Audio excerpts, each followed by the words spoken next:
सभी का साथ दो।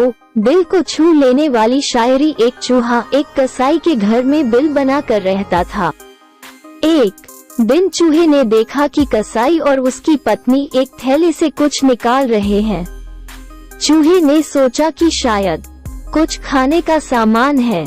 उत्सुकतावश देखने पर उसने पाया कि वह एक चूहेदानी थी। खतरा भांपने पर उसने पिछवाड़े में जाकर कबूतर को ये बात बताई कि घर में चूहेदानी आ गई है। कबूतर ने चूहे का मजाक उड़ाते हुए कहा, मुझे क्या, मुझे कौन सा उसमें फंसना है। निराश चूहा ये बात मुर्गे को बताने गया। मुर्गे ने खिल्ली उड़ाते हुए कहा, जा भाई, ये मेरी समस्या नहीं है।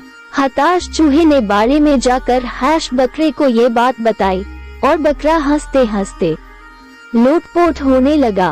कबूतर, मुर्गे और बकरे के बाद चूहे की हिम्मत किसी और के पास जाने की नहीं हुई। वह मन महसूस कर रह गया कि देखिए ये चूहेदानी क्या गुल खिलाती है। उसी रात चूहेदानी में खटाक की आवाज हुई। चूहा तो सतर्क था, लिहाजा उसके फंसने का सवाल ही नहीं था। हाँ, गलती से उसमें एक जहरीला सांप फंस गया था।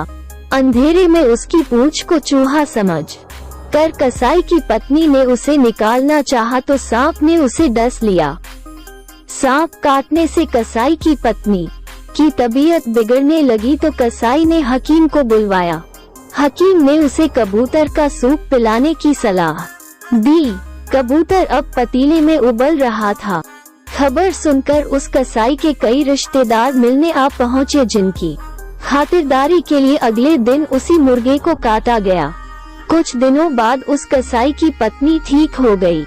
कसाई ने इसकी खुशी में अपने दोस्त अहबाब के लिए एक दावत रखी तो बकरे की बारी आ गई। अब बकरा बावर्ची खाने में था, सबको सचेत सतर्क करने वाला। चूहा तब तक वहाँ से दूर जा चुका था, बहुत दूर। अगली बार कोई आपको अपनी समस्या बताए और आपको लगे कि ये मेरी समस्या नहीं है, तो रुकिए और दोबारा सोचिए।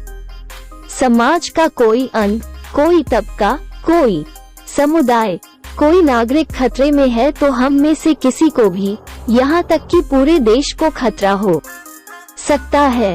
अपने अपने दायरे से बाहर निकलिए, स्वयं तक सीमित मत रहिए, सामाजिक बनिए।